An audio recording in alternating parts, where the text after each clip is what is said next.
கடமையை சரிவர செய்வதும் திருப்தியுடன் உண்பான் எல்லோராலும் மதிக்கத்தக்கதான் வாழ்வான் அப்படின்னு சொல்லி சுவாமி சிவானந்திக்கார். உன்னுடைய கடமையை நீ சரியாய் செய்தால் யோகமானடா. கடமையை சரியாக செய்யணும்டா என்ன? 5 ஒட்டாமல் 6 பகுத்தறிஞ்சு 7 சார்ந்து வாழ்றப்ப நீங்கள் 7 சார்ந்து வாழ்ந்தால் தான் கடமையை சரிவர செய்ய விடுவார். கடவுளை சார்ந்து வாழணும். இல்லாட்டி கடமையை சரியாக செய்ய திருப்தியோட இல்லாமா நம்ம நீங்கள் திருப்தியோட சாப்பிட்டீங்களா? அன்றைக்கி எங்கே சாப்பிட்ட எவ்வளோ யோசனை, சரியான சிக்கல்.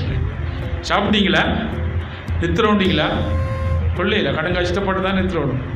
இங்கே வரக்குள்ளையும் பாருங்கள் கஷ்டப்பட்டு தான் வரும். 4 மணிக்கு எழும்ப விடுறாரு லாரு. நீங்கள் சொன்னால் 4 மணிக்கு உங்களை நீங்கள் எழும்பணும்.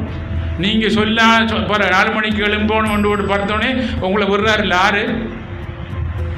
4 மணிக்கு எழும்புனா இறைவன் அருள் கிடைக்கும். ஆனால் இறைவன் அருளை கிடைக்க விடாமல் உங்களை சொவிஷா படுப்பான்னு சொல்கிறாரு. யார் சொல்கிறாரு? உடம்பு சொல்கிறாரு.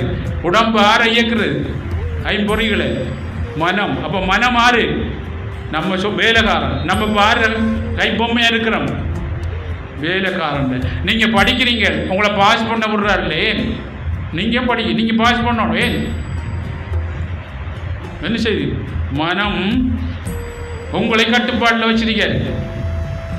சொல்லுங்க, வேர்ல்டில் மனம் எங்களை கட்டுப்பாட்டில் வைக்கல ஒருத்தர் சொல்லுங்க. அதான் வேர்ல்டில் சிக்கல் இப்படி கூடிக்கொண்டு பாருங்க. எவ்வளோ சுகர் இல்லாமல் வாழ்ந்து கொண்டீங்க. நீங்கள் என்னதான் சேர்த்தாலும் சுகர் இல்லை. ஏன்னா ஒரு சுகர் இல்லாத ஆள் தான் உங்களை இயக்குறாரு. அப்போ 5 பாருங்க ஒட்டாமல் 6 பகுத்தறிஞ்சு 7. அப்போ அவர் சொல்றார் பாருங்க, என்ன?